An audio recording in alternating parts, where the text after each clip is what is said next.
안녕하세요. 유년부 친구들 반갑습니다. 한 주간도 잘 지냈죠? 오늘은 하나님을 예배하는 주일입니다. 성경책과 공과책 준비하시고 우리의 마음도 믿음으로 준비하여서 하나님을 전심으로 예배합시다. 신나게 찬양하며 하나님을 예배합시다.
사랑과 은혜가 충만하신 거룩하신 하나님, 감사와 찬양과 영광을 돌립니다. 하루하루 힘겨운 삶 속에서도 하나님께서 우리 유년부 친구들을 한 사람 한 사람 지켜주심에 감사합니다. 이 시간 저희가 너무 감사하여서 하나님께 감사 예배를 드리려고 합니다. 아버지, 저희들 각자의 위치에서 영상 예배로 드리지만 저희들의 감사의 예배를 주님 받아주세요. 저희들이 늘 하나님의 말씀대로 살아갈 수 있는 귀한 아이들 될 수 있도록 주님 함께 해주세요. 이 시간 전도사님의 말씀을 들으려고 합니다. 하나님께서 전도사님에게 지혜를 주셔서 하나님께서 저희들에게 해주시고자 하는 그 말씀을 하나도 빠뜨리지 않고 잘 전달하실 수 있도록 주님께서 함께하여 주세요. 주님만을 의지하오며 감사드리옵고 사랑이 많으신 예수님의 이름으로 기도드렸습니다. 아멘. 오늘 함께 볼 말씀은 마태복음 14장 13절에서 21절까지의 말씀입니다. 예수께서 들으시고 배를 타고 떠나사 따로 빈 들에 가시니 무리가 듣고 여러 고을로부터 걸어서 따라간지라. 예수께서 나오사 큰 무리를 보시고 불쌍히 여기사 그 중에 있는 병자를 고쳐주시니라. 저녁이 되매 제자들이 나와 이르되 이곳은 빈 들이요 때도 이미 저물었으니 무리를 보내어 마을에 들어가 먹을 것을 사 먹게 하소서. 예수께서 이르시되 갈 것 없다. 너희가 먹을 것을 주라. 제자들이 이르되 여기 우리에게 있는 것은 떡 5개와 물고기 2마리 뿐이니이다.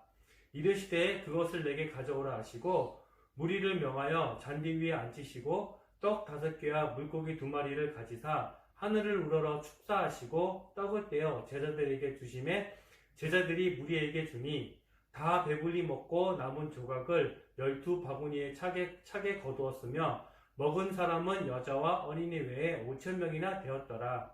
아멘. 하늘의 떡을 주셨어요. 예수님은 가나의 혼인잔치에서 물로 포도주를 만드셨어요.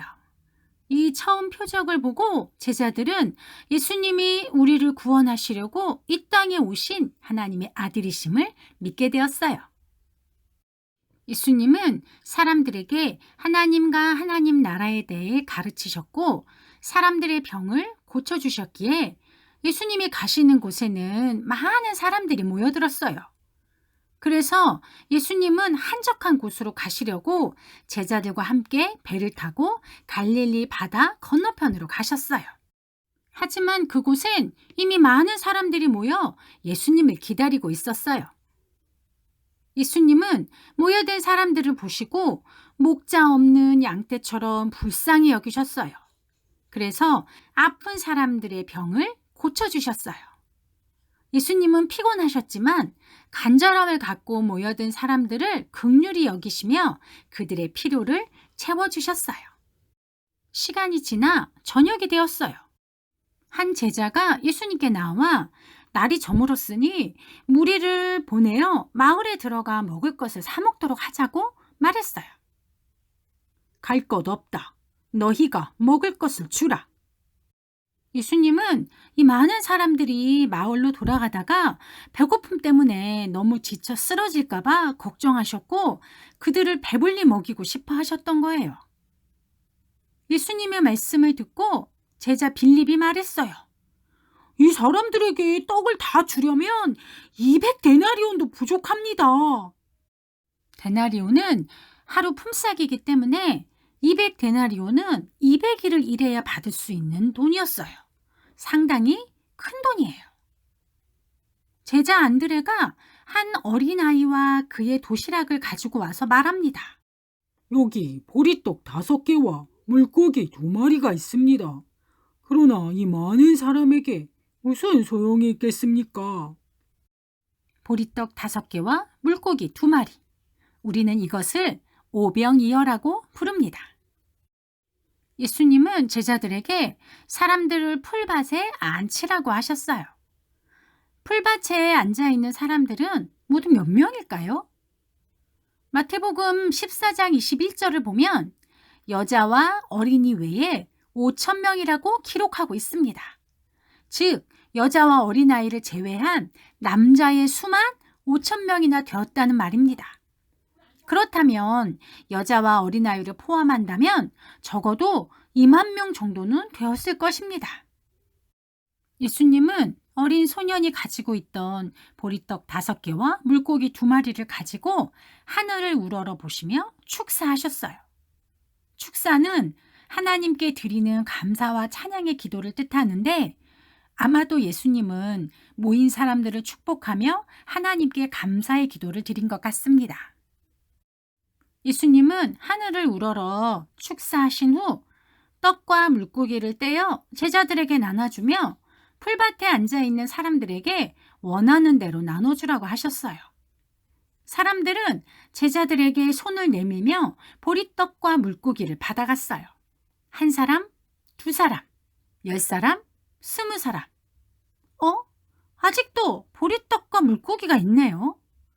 분명 보리떡 5개와 물고기 2마리였는데 지금 12제자가 수많은 사람들에게 보리떡과 물고기를 나눠주고 있는데 아직도 바구니에 보리떡과 물고기가 남아있어요. 이게 어찌 된 일일까요?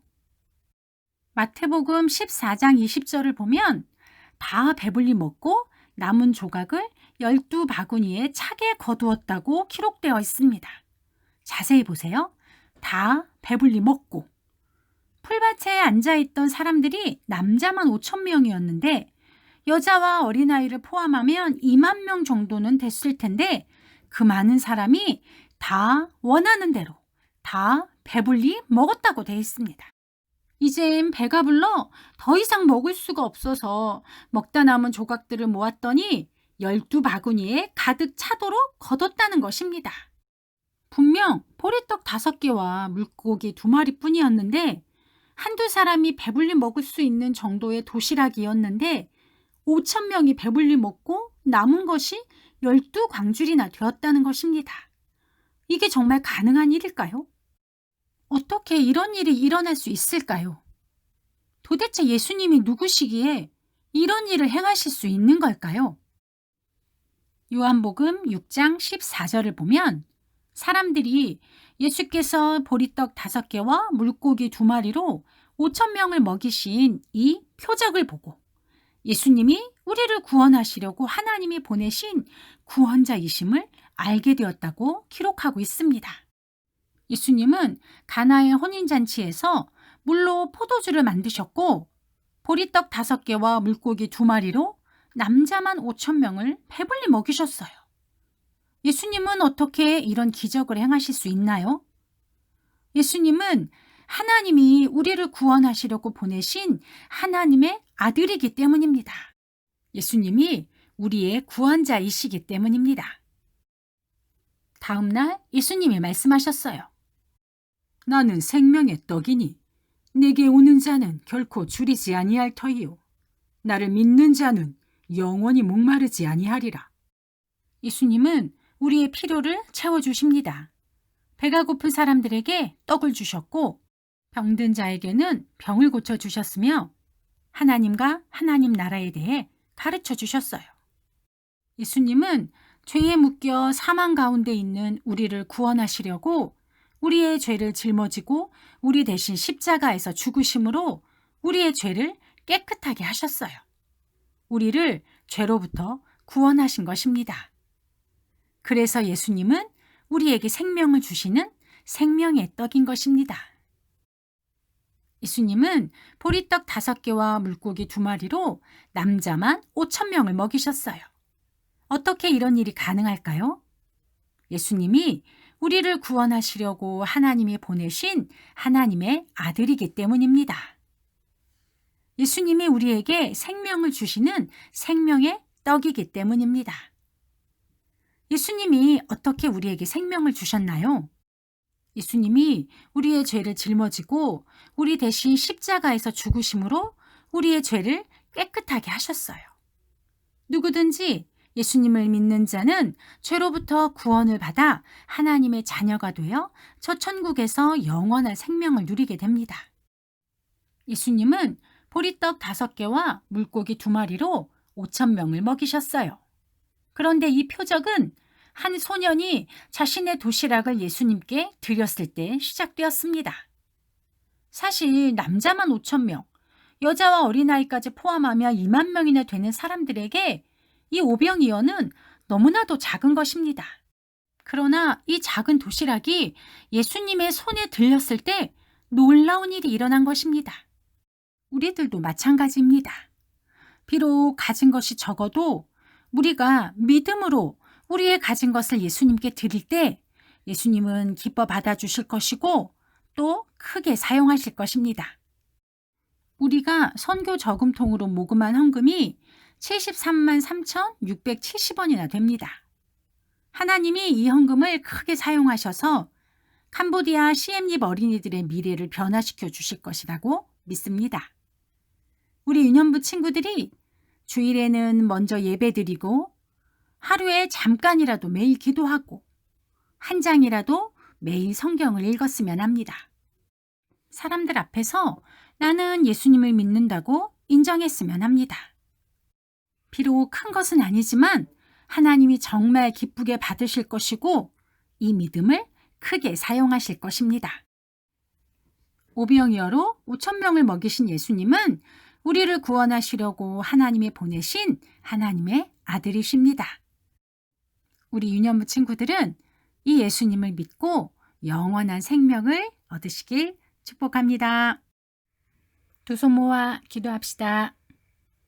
예수님은 우리를 구원하시려고 이 땅에 오신 하나님의 아들이십니다. 예수님이 오병이어로 5천 명을 먹이셨듯 생명의 떡이 되어 우리에게 생명을 먹이셨어요.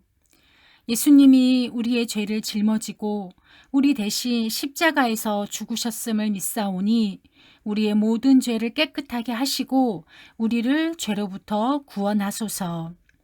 선교 저금통을 통해 모금된 선교 헌금을 기쁘게 받아주시고 또 크게 사용해 주소서. 우리가 지원한 책상에서 캄보디아 시엠립 어린이들이 하나님을 예배하고 또 그들의 미래를 바꿔나갈 수 있도록 은혜를 주소서. 우리 유년부 친구들과 그 가정을 코로나19로부터 안전하게 지켜주시고 우리 교회 가운데 코로나 감염이 없게 하여 주소서. 우리의 예배가 믿음으로 온전하게 드려지게 하시고 우리에게 은혜와 평강을 주소서. 예수님의 이름으로 기도합니다. 아멘.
지금부터 복습 게임 시작합니다.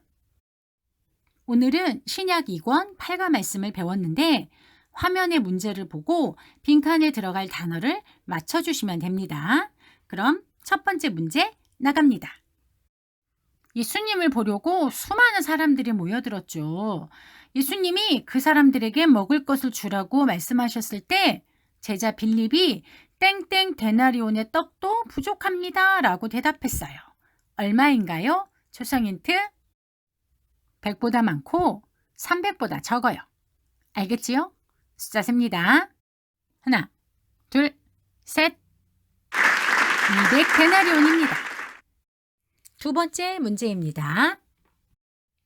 한 소년이 자신의 도시락을 예수님께 드렸는데 우리는 그것을 땡땡땡땡이라고 부릅니다.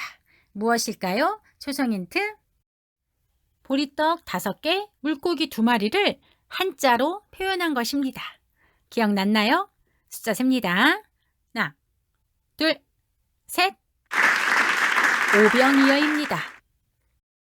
세 번째 문제입니다. 예수님은 제자들을 통해 모인 사람들을 앉혔는데 그 사람들을 세어보니 남자만 땡땡명이었어요. 몇 명이었나요? 초성 힌트? 힌트 없어도 알겠지요? 숫자 셉니다. 하나, 둘, 셋. 5,000명입니다. 네 번째 문제입니다. 예수님은 오병이어를 받아들고 하늘을 우러러 땡땡 하시고 떡을 떼어 제자들에게 나눠주었어요. 무엇을 하셨나요? 초성 힌트? 축복하며 감사의 기도를 하셨죠. 기억났나요? 숫자 셉니다. 하나, 둘, 셋. 축사입니다. 다섯 번째 문제입니다. 그곳에 모인 사람들이 다 배불리 먹고 남은 조각을 모았더니 땡땡 광줄이나 되었어요. 몇 광줄이었나요? 초성 힌트? 힌트를 주자면 예수님의 제자와 숫자가 같아요. 알겠나요? 숫자 셉니다. 하나, 둘, 셋. 12광줄이었습니다. 여섯 번째 문제입니다. 사람들은 오병이어로 5,000명을 먹이신 이 예수님의 땡땡을 보고 예수님이 세상에 오실 그 선지자라고 말했어요. 무엇일까요? 초성 힌트? 예수님이 누구이신지를 우리에게 보여주는 기적이죠. 알겠나요? 숫자 셉니다. 하나, 둘, 셋. 표적입니다. 마지막 문제입니다. 나는 땡땡의 이것이니 내게 오는 자는 결코 줄이지 아니할 터이요 나를 믿는 자는 영원히 목마르지 아니하리라. 빈칸의 단어는 무엇일까요? 초성 힌트 예수님은 죄로 인하여 죽음 가운데 있는 우리를 구원하셔서 이것을 주셨고 배고픈 자들에게 또 이것을 주심으로 그들을 배불리 먹이셨어요. 알겠나요? 숫자 셉니다. 하나, 둘, 셋. 생명의 떡입니다. 예수님은 우리를 죄로부터 구원하실 우리의 구원자이십니다. 신약 2권 8과 말씀입니다. 공과 48페이지를 보시면 요한복음 20장 31절 말씀이 있는데 그런데 뭔가가 이상해요. 글자들이 바뀌어 있어요. 우리 위에 예시처럼 바뀐 글자를 바꿔서 이 말씀을 완성해 주시기 바랍니다. 그리고 49페이지를 보면 그림이 있는데 서로 같은 것이 있어요.